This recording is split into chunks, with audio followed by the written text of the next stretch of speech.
Hello students, welcome to the Royal Educare YouTube channel. So today I will discuss about the two model of class 7 question banks. Class 7 এর question bank এর প্রথম দুটো model আজকে আমরা একটু solve করব। চলো শুরু করা যাক। দেখো প্রথম তোমরা জানোই যে ক্লাস 7 এর যে প্রশ্নের যে মান সেটা হচ্ছে চারটে হয়। একটা হচ্ছে 1, 2, 3 আর 5। এই চার রকমের প্রশ্ন তোমাদের পরীক্ষায় তোমরা দেখতে পাবে। তো সেই অনুযায়ী তোমাদের কোশ্চেন ব্যাংকের যে কোশ্চেনের যে প্যাটার্ন সেটা সেরকম ভাবেই রয়েছে। তো সেই ধরনের প্রশ্নগুলো যদি আমরা আগে কিছুটা সলভ করে নিই তাহলে আমাদের পরীক্ষায় কোশ্চেনগুলো করতে অনেক বেশি ইজি হবে। তো সেই অনুযায়ী তোমাদের প্রথম মডেলটা যেটা আছে Alipurduar Newtown girls high school, সেখানে প্রথম কোশ্চেনটা আছে দেখো, সুবা মানে হলো জেলা, রাজ্য, মহকুমা, প্রদেশ। চারটে অপশন আছে। তো এই চারটে অপশনের মধ্যে কোন অপশনটা এখানে ঠিক হবে? সেটা হচ্ছে রাজ্য।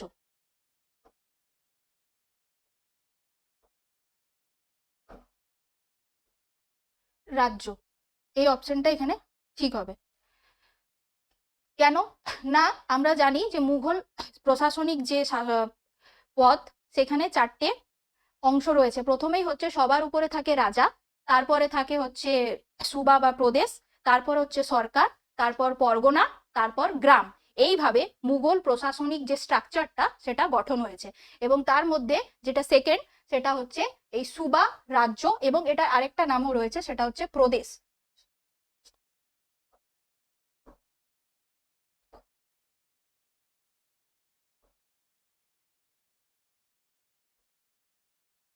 প্রদেশ অনেক সময় আসে প্রশ্ন, সুবা শব্দের অর্থ কি বা সুবা কথার অর্থ কি, সেটা হচ্ছে প্রদেশ বা রাজ্য। আচ্ছা, আমরা নেক্সট কোশ্চেন দেখবো। দেখো, শশাঙ্ক ছিলেন, এখানে তিনি কোন কিসের উপাসক ছিলেন, কোন দেবতা বা দেবীর উপাসক ছিলেন সেটা এখানে জানতে চেয়েছে। ফার্স্ট অপশন আছে দুর্গার উপাসক, সেকেন্ড হচ্ছে গণেশের উপাসক, থার্ড হচ্ছে মনসার উপাসক, আর ফোর্থ হচ্ছে শিবের উপাসক। এর মধ্যে কোন অপশনটা ঠিক হবে? এর মধ্যে সঠিক উত্তর হচ্ছে শিবের উপাসক। আমরা জানি শশাঙ্ককে না স্বাধীন গৌড়ের যে শাসক তিনি হচ্ছেন শশাঙ্ক, তার রাজধানী ছিল কর্ণ সুবর্ণ। আর এর পাশাপাশি শশাঙ্ক শিবের উপাসক যেমন ছিলেন, অর্থাৎ শৈব ধর্মের ছিলেন, তার পাশাপাশি হচ্ছে তিনি তাকে বৌদ্ধ ধর্মের অনুরাগী বা পৃষ্ঠপোষকতাও তিনি করেছিলেন। তবে অনেকেই তাকে বৌদ্ধ বিদ্বেষী বলেছেন। যেমন হচ্ছে আমরা দুজনের রচনা থেকে জানি, যেমন বানভট্ট আর চীনা পরিব্রাজক হিউয়েন সাং বা সুয়ান চাং এর রচনায় আমরা দেখতে পাই যে শশাঙ্ককে বলা হয়েছে বৌদ্ধ বিদ্বেষী। এটাও অনেক সময় প্রশ্ন আসে যে শশাঙ্ককে বৌদ্ধ বিদ্বেষী যে বলা হয় সেটা আমরা কোথা থেকে জানতে পারি বা কে বলেছেন। নেক্সট কোশ্চেন, সেন বংশের শাসক ছিলেন।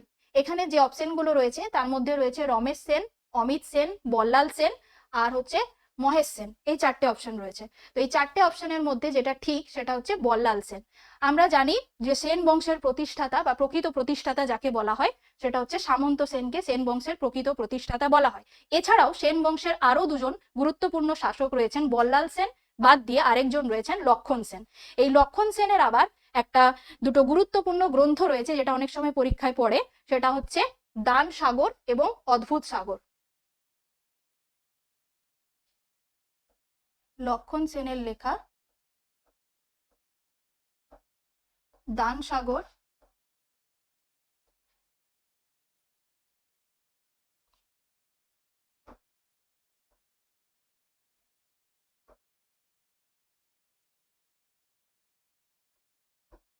দান সাগর আর একটা হচ্ছে অদ্ভুত সাগর।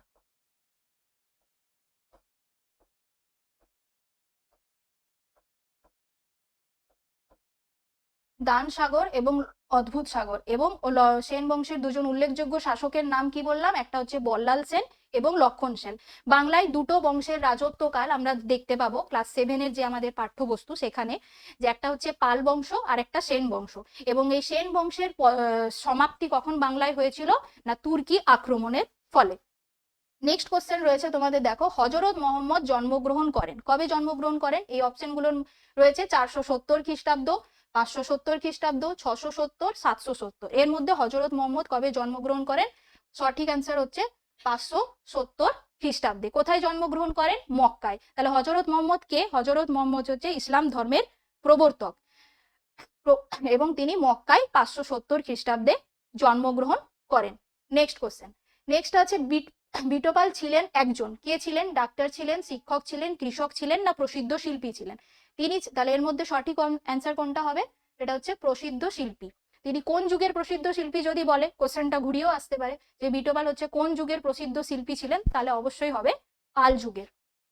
নেক্সট কোশ্চেন দেখো, সন্ধ্যাকর নন্দী লিখেছেন, সন্ধ্যাকর নন্দী এর মধ্যে কোন কাব্যটা লিখেছেন? শঙ্খচরিত কাব্য, চিকিৎসাচরিত কাব্য, রামচরিত কাব্য, না অসংখ্যচরিত কাব্য? তো এর মধ্যে সঠিক অ্যান্সার হচ্ছে রামচরিত। সন্ধ্যাকর নন্দীর লেখা রামচরিত কাব্য। এবং এটা কোন সময় লিখেছেন? না পাল রাজা মদন পালের শাসনামলে। এবং এখানে কবি দুই রকম ভাবে এই চরিত্রটাকে ব্যাখ্যা করছেন। একবার হচ্ছে রামায়ণের কাহিনী অনুসারে রচিত এই রামচরিত, একবার হচ্ছে রামায়ণের নায়ক রাম হিসাবে, আরেকবার হচ্ছে পাল রাজা রামপাল এই রামচরিত কাব্যের নায়ক হিসাবে ব্যাখ্যা করছেন এই সন্ধ্যাকর নন্দী রচিত রামচরিত কাব্যটি।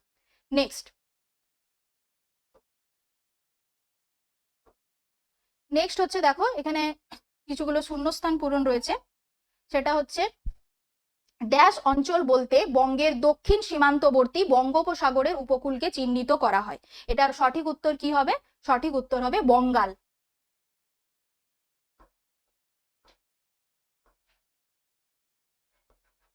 বঙ্গাল হচ্ছে সঠিক উত্তর।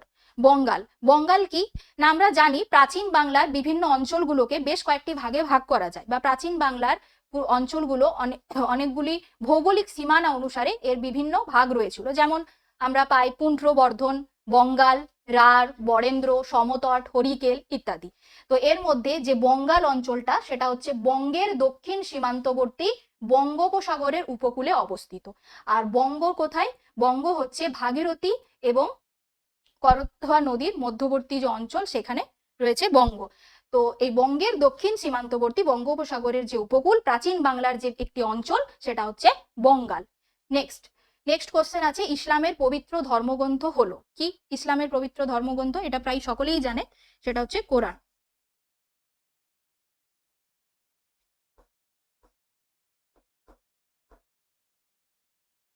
এরপর হচ্ছে তৃতীয় প্রশ্ন, দেখো লেখা আছে কবি ধয়ী লিখেছিলেন ড্যাশ কাব্য। কবি ধয়ীর লেখা কাব্যের নাম কি? উত্তর হবে পবন দূত।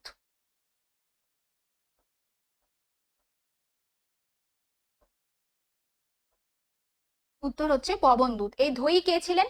ধয়ী হচ্ছে একজন পঞ্চরত্নের মধ্যে লক্ষণ সেনের রাজসভায় যে পঞ্চরত্ন ছিল পাঁচজন, যে যেমন জয়দেব, উমাপতিধর, শরণ, এরা ছিল এরকম পাঁচজন বিশেষ কবি বা সাহিত্যিক যাদেরকে একত্রে পঞ্চরত্ন বলা হচ্ছে।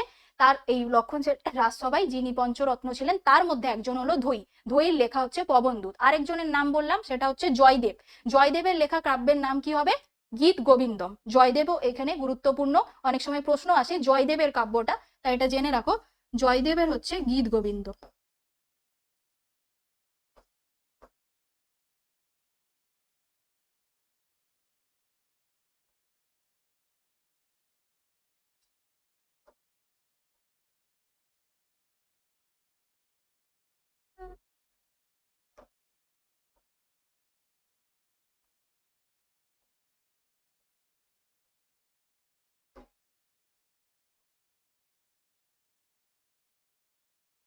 জয়দেবের হচ্ছে গীত গোবিন্দ।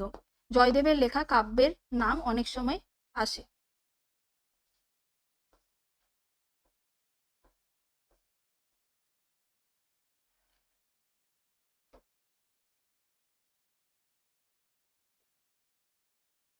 তাহলে এই শূন্যস্থান পূরণগুলো কমপ্লিট হলো। তাহলে নেক্সট হচ্ছে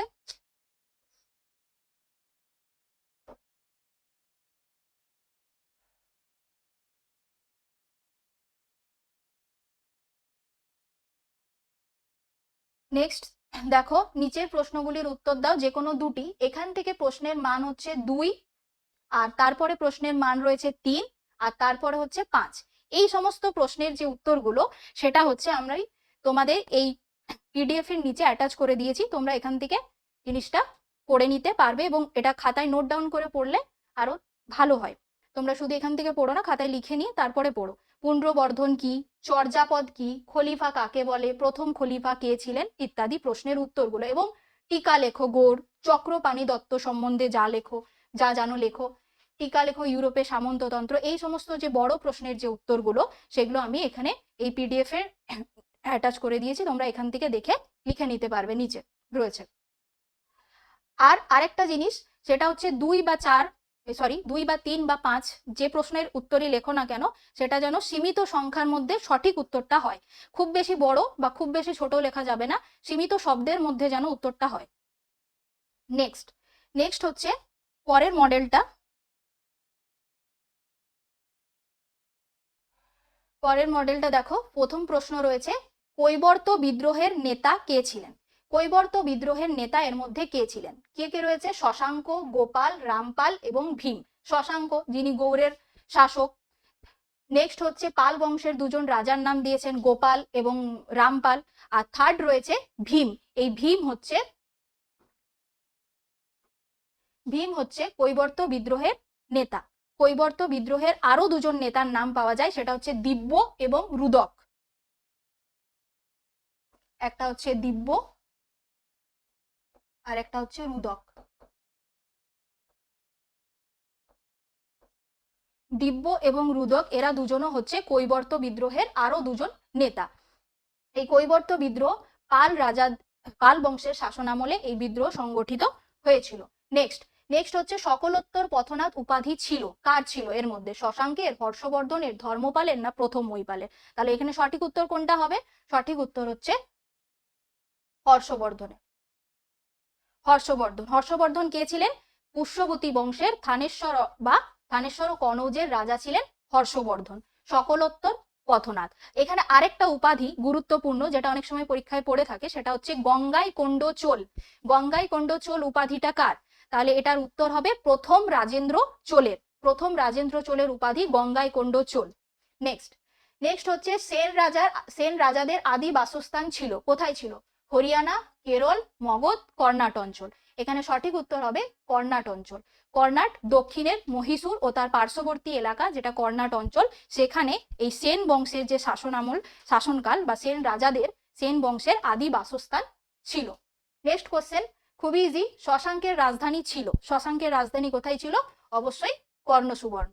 কর্ণসুবর্ণ কোথায় অবস্থিত বর্তমানে মুর্শিদাবাদ জেলার চিরুটি রেল স্টেশনের কাছে যে অবস্থিত, এবং এখান থেকে একটি প্রাচীন বৌদ্ধ বিহারের ধ্বংসাবশেষ পাওয়া গেছে, যেটা হচ্ছে নাম রয়েছে রক্ত মৃত্তিকা বা রাঙামাটি।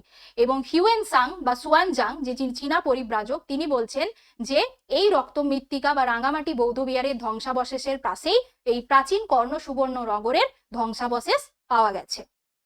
নেক্সট, ধীমান ও বিটপাল প্রসিদ্ধ শিল্পী ছিলেন। দেখো এই কোশ্চেনটা আগে রিপিট হয়েছে, যে ধীমান ছিলেন কোন যুগের ছিলেন? আমি বলেই দিয়েছিলাম পাল যুগের। তাহলে এই প্রশ্নটা এখানে আবার রিপিট হচ্ছে, ধীমান ও বিটপাল প্রসিদ্ধ শিল্পী ছিলেন কোন যুগের? তাহলে অ্যান্সার হবে পাল যুগের। নেক্সট প্রশ্ন, গীত গোবিন্দম। দেখো এই প্রশ্নটাও রিপিট হচ্ছে, একটু আগেই বললাম জয়দেবের কাব্য গীত গোবিন্দম। যখন আমি পবনদূতের বললাম ধৈর পবনদূত, সেখানেই বলেছিলাম যে জয়দেবের বিখ্যাত কাব্য হচ্ছে গীত গোবিন্দম। তো গীত গোবিন্দম কাব্যের রচয়িতা তাহলে কি হবে? তাহলে অ্যান্সার হবে জয়দেব। নেক্সট হচ্ছে এখানে 1 নম্বরের এই প্রশ্নগুলো, যে কার বাড়ি নাস্তিক পণ্ডিতের ভিটা নামে পরিচিত? কার বাড়ি নাস্তিক পণ্ডিতের ভিটা নামে পরিচিত? তাহলে অ্যান্সার হবে এটা অতীশ দীপঙ্কর।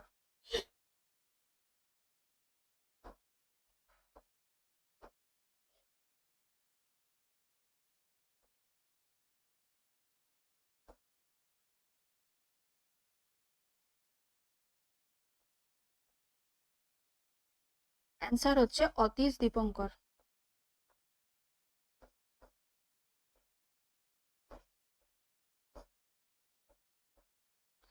কার বাড়ি নাস্তিক পণ্ডিতের ভিটা নামে পরিচিত? বৌদ্ধ যুগের একজন বিখ্যাত পণ্ডিত অতীশ দীপঙ্কর। বৌদ্ধ সাহিত্যের পৃষ্ঠপোষকতা করছেন অতীশ দীপঙ্কর। কার বাড়ি হচ্ছে নাস্তিক পণ্ডিতের ভিটা নামে পরিচিত? এটা অ্যান্সার হবে অতীশ দীপঙ্কর। নেক্সট হচ্ছে হযরত মুহাম্মদ কবে জন্মগ্রহণ করে? দেখতে পাচ্ছ এই প্রশ্নটাও রিপিট হয়েছে।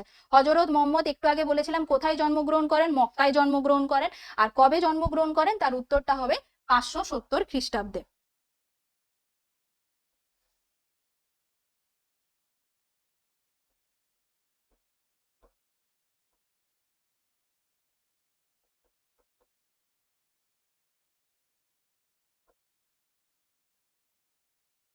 অ্যান্সার হচ্ছে হযরত মুহাম্মদ জন্মগ্রহণ করেন 570 খ্রিস্টাব্দে।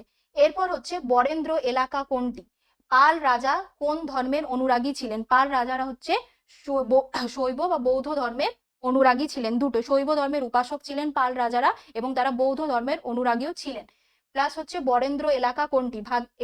ভাগীরথী এবং করতোয়া নদীর মধ্যবর্তী যে অঞ্চল সেটা হচ্ছে বরেন্দ্র অঞ্চল, বাংলার প্রাচীন বাংলার বরেন্দ্র অঞ্চল। এরপর বল্লাল সেনের লেখা দুটি বই, এই কোশ্চেনটাও রিপিট হয়েছে, যে বল্লাল সেনের লেখা দুটি বইয়ের নাম কি বলেছিলাম? একটা হচ্ছে দান সাগর আর একটা হচ্ছে অদ্ভুত সাগর। এবং উর ও নাডু কি? তরাইনের দ্বিতীয় যুদ্ধ কবে কাদের মধ্যে হয়েছিল? এই সমস্ত প্রশ্নের উত্তরগুলো যেমন আগেরটাতে বললাম যে তোমাদের 2, 3 আর 5 এই প্রশ্নের উত্তরগুলো দেখো নিচে অ্যাটাচ করা রয়েছে পিডিএফ এ। এবার এটা নিয়ে আমি একটু আলোচনা করে দিচ্ছি। ফার্স্ট হচ্ছে পুণ্ড্রবর্ধন। পুণ্ড্রবর্ধন কি? পুণ্ড্রবর্ধন হচ্ছে প্রাচীন বাংলার একটা বৃহত্তম অঞ্চল। আমি আগেই বললাম প্রাচীন বাংলার যে সীমানা সেটা কে বিভিন্ন মানে ভৌগোলিক ক্ষেত্র অনুসারে প্রাচীন বাংলার অঞ্চলগুলোকে ভাগ করা হয়েছে। তার মধ্যে কি কি রয়েছে? সবার প্রথম হচ্ছে পুণ্ড্রবর্ধন, নেক্সট হচ্ছে বরেন্দ্র, তারপর গৌড়, বঙ্গ, রারসুহ, সমতট, হরিকেল ইত্যাদি। তার মধ্যে পুণ্ড্রবর্ধন সম্পর্কে তোমাকে লিখতে দিয়েছে, মানে জানতে চেয়েছে। তাহলে পুণ্ড্রবর্ধন হচ্ছে প্রাচীন বাংলার একটা বৃহত্তম অঞ্চল। এর লোকেশনটা কোথায়? এর ভূগোল বর্তমানে এটা কোথায় অবস্থিত? না পশ্চিমবঙ্গ এবং বাংলাদেশের দিনাজপুরের বগুড়া, রাজশাহী, পাবনা, এই সমস্ত বাংলাদেশের এই সমস্ত পশ্চিমবঙ্গ প্লাস বাংলাদেশের বগুড়া, রাজশাহী, পাবনা এই অঞ্চলগুলো নিয়ে প্রাচীন বাংলার পুণ্ড্রবর্ধন গঠিত। আচ্ছা, এর ভেতরে শ্রীহট্ট বা সিলেটও ছিল, এটাও বাংলাদেশের মধ্যে পড়ে। তারপরে রয়েছে চর্যাপদ। চর্যাপদ কি? চর্যাপদ সম্পর্কে তোমাদের 2 নম্বরে দিয়েছে যে চর্যাপদ কি। তাহলে কি লিখবে উত্তরে? খ্রিস্টীয় 8ম থেকে 9ম শতকের মধ্যে বৌদ্ধ সিদ্ধাচার্যরা যে কবিতা বা গান রচনা করেছিলেন সেগুলোকে বলা হচ্ছে চর্যাপদ। এবং এখানে যে ভাষাটা রয়েছে সেটা মনে রাখতে হবে, সেটা হচ্ছে আদি বাংলা ভাষার একটা নিদর্শন। এই চর্যাপদের থেকেই বাকি পরবর্তীকালে বাংলা ভাষার বিভিন্ন বিষয় সম্পর্কে বা এর উৎপত্তি সংক্রান্ত বিভিন্ন তথ্য সম্পর্কে জানা যায়। আচার্য হরপ্রসাদ শাস্ত্রী নেপাল থেকে এই চর্যাপদের পুঁথি উদ্ধার করেন, এটা কিন্তু গুরুত্বপূর্ণ।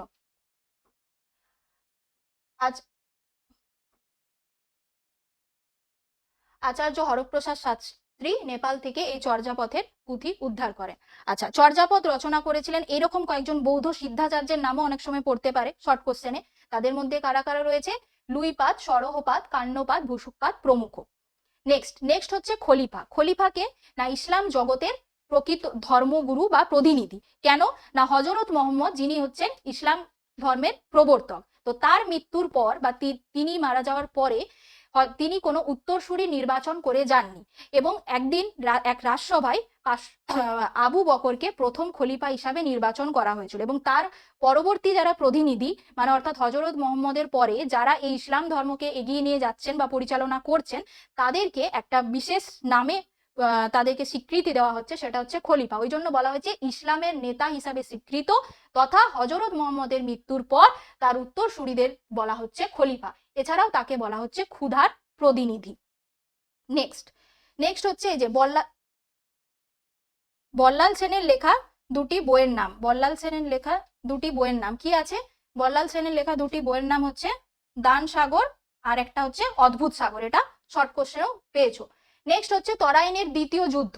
আর তরাইনের দ্বিতীয় যুদ্ধ কবে হয়েছিল? 1192 খ্রিস্টাব্দে। কবে কার মধ্যে হয়েছিল? মোহাম্মদ ঘুরি এবং তার বিশ্বস্ত 3 জন অনুচর কি কি? কুতুবউদ্দিন আইবক, নাসির উদ্দিন কুবাচা আর একটা হচ্ছে তাজউদ্দিন ইয়ালদুজ। এই 3 জন বিশ্বস্ত অনুচর মোহাম্মদ ঘুরি এবং তার বিশ্বস্ত 3 জন সেনাপতির সঙ্গে তৃতীয় পৃথ্বীরাজ চৌহানের 1192 খ্রিস্টাব্দে তরাইনের দ্বিতীয় যুদ্ধ হয়েছিল এবং এতে কে পরাস্ত হয়েছিল? এতে চৌহান অর্থাৎ তৃতীয় পৃথ্বীরাজ চৌহান এতে পরাস্ত এবং নিহত হন। ব্যাস এইটুকু লিখলেই হবে। সবসময় বলছি যে উত্তরটা সবসময় যে পার্টিকুলার যে প্রশ্নটা করবে সেই রিলেটেড সীমিত শব্দের মধ্যে যেন হয়। নেক্সট হচ্ছে দেখো উর ও নাডু বলতে কি বোঝো? উর শব্দের অর্থ হলো গ্রাম বা বসতি এবং দাবির ভাষায় ব্যবহৃত এই শব্দটা। নাড়ু শব্দের অর্থ হচ্ছে দেশ বা রাজ্য, যেটা হচ্ছে কোনো বৃহৎ প্রশাসনিক অঞ্চল বা একটা বৃহৎ প্রশাসনিক ইউনিট বোঝাতে, এটাকে সেই বৃহৎ এলাকা বোঝাতে এটা ব্যবহৃত হয়। এবং উর বলতে ছোট বসতি বা গ্রামকেও বোঝায় আর নাড়ু বলতে বোঝায় বড় দেশ বড় এলাকা, যেমন কোনো দেশ বা রাজ্যকে। অর্থাৎ উর হচ্ছে একটা ছোট এলাকা ছোট বসতি বা গ্রামীণ এলাকা, আর এখানে নাড়ু বলতে বোঝায় বড় এলাকা বা দেশ বা রাজ্যকে। নেক্সট নেক্সট রয়েছে তোমাদের কৈবর্ত।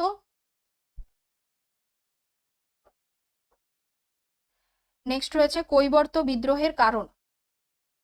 কৈবর্ত বিদ্রোহের কারণ কি ছিল? এই যে কৈবর্ত বিদ্রোহ, পাল রাজাদের সময় যে কৈবর্ত বিদ্রোহ হয়েছিল, তার কারণগুলো কি ছিল তোমরা দেখবে, প্রথম দ্বিতীয় তৃতীয় করে লেখা রয়েছে। নেক্সট গৌড়। গৌড় তো আগেই বললাম, প্রাচীন বাংলার একটি বিখ্যাত এবং গুরুত্বপূর্ণ অঞ্চল। এই গৌড়ের গৌড় বলতে একটি প্রাচীন যুগে একটি জনগোষ্ঠীকেও বোঝানো হতো, এবং বরাহমিহিরের রচনা অনুযায়ী মুর্শিদাবাদ, বীরভূম এবং বর্ধমান জেলার পশ্চিম ভাগ নিয়ে সেকালের গৌড় রাজ্য ছিল। খ্রিস্টীয় সপ্তম শতকে রাজা শশাঙ্কের আমলে এই গৌড়ের সীমানা অনেক বেড়ে গিয়েছিল, এবং শশাঙ্কের রাজধানী যেটা কর্ণ সুবর্ণ ছিল, সেখানে ভাগীরথীর পশ্চিম পারে আজকের যে মুর্শিদাবাদ জেলা, সেটা হচ্ছে সেকালের গৌড় ছিল। ভাগীরথীর পশ্চিম পারে আজকের যেটা মুর্শিদাবাদ, বর্তমান যেটা মুর্শিদাবাদ অঞ্চল, সেখানে ছিল প্রাচীনকালের এই গৌড় অঞ্চল। এরপরে রয়েছে আরো কিছুগুলো প্রশ্ন, যেমন হচ্ছে চক্রপাণি দত্ত সম্পর্কে, এবং ইউরোপের সামন্ততন্ত্র কি রকম ছিল। আর নেক্সট হচ্ছে তোমাদের 3 নম্বরের দুটো গুরুত্বপূর্ণ প্রশ্ন, একটা হচ্ছে মাৎসন্যায়,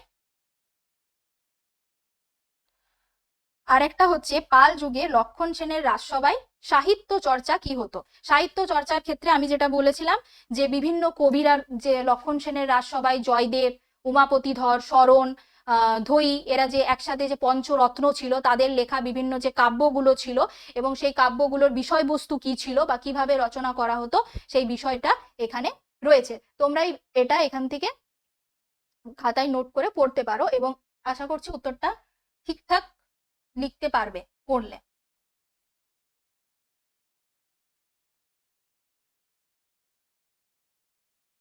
আর এর মধ্যে আরেকটা টপিক যেটা খুব পরে পরীক্ষায়, যে মাৎসন্যায় বলতে কি বোঝো বা মাৎসন্যায়টা কি, এই প্রশ্নের উত্তরটা একবার আলোচনা করে দিই। এটা হচ্ছে গৌড়রা শশাঙ্কের মৃত্যুর পর বাংলায় প্রায় 100 বছর, শশাঙ্কের মৃত্যুর পরবর্তী 100 বছর বাংলায় সেই রকম কোনো উল্লেখযোগ্য বা মানে শাসন পরিচালনা করার মতো সেই রকম কোনো যোগ্য রাজার আবির্ভাব হয়নি।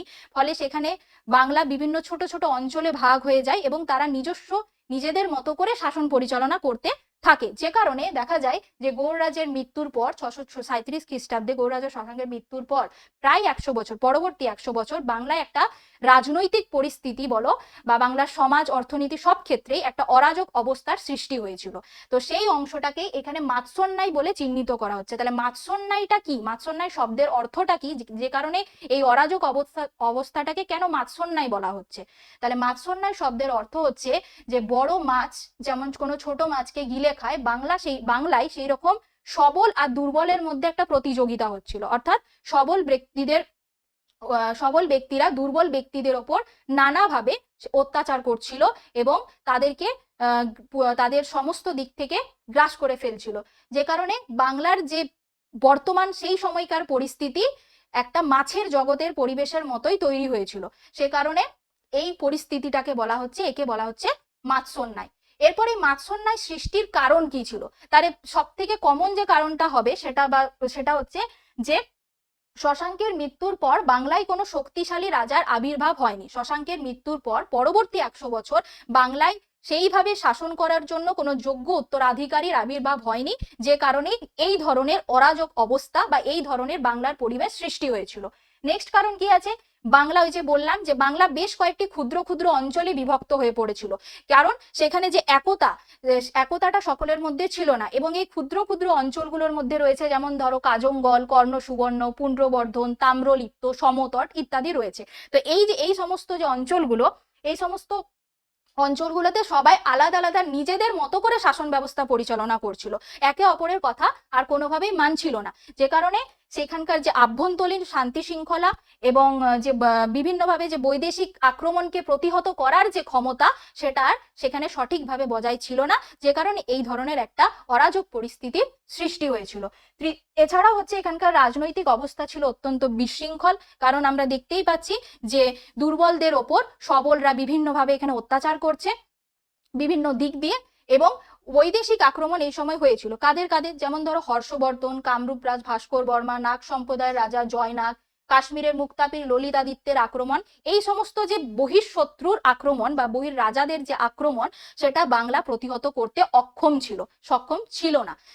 যে কারণে বাংলার এই তাদের লুণ্ঠনে বা তাদের মানে হচ্ছে আক্রমণে বাংলার যে বর্তমান পরিস্থিতি সেটা খুবই বিশৃঙ্খল অবস্থার সৃষ্টি করেছিল এবং রাজনৈতিক ক্ষেত্রেও সেটা একটা বিশেষ প্রভাব ফেলেছিল। নেক্সট হচ্ছে মাৎসন্যায়ের অবসানটা তাহলে কবে হলো? এই যে পরবর্তী 100 বছর এই যে অরাজকতা চলছিল, এটার অবসান কখন হলো? না, যখন পাল রাজা গোপালের আবির্ভাব হলো। কি বলছে? প্রায় 100 বছর ধরে এই অরাজক অবস্থা চলার পর বাংলার নেতৃবৃন্দ সম্মিলিতভাবে গোপালকে একজন জনৈক সামন্ত রাজাকে বাংলার রাজা হিসাবে মনোনীত করছে। সময়কালটা কবে? 500-750 খ্রিস্টাব্দে। এই সময় যে সম্মিলিতভাবে গোপাল যে তারা নির্বাচন করছে রাজা হিসেবে, তারপর বাংলায় এই মাৎসন্যায় এই যে অরাজক পরিস্থিতিটা দেখতে পাচ্ছি, এই অরাজক পরিস্থিতির অবসান ঘটছে।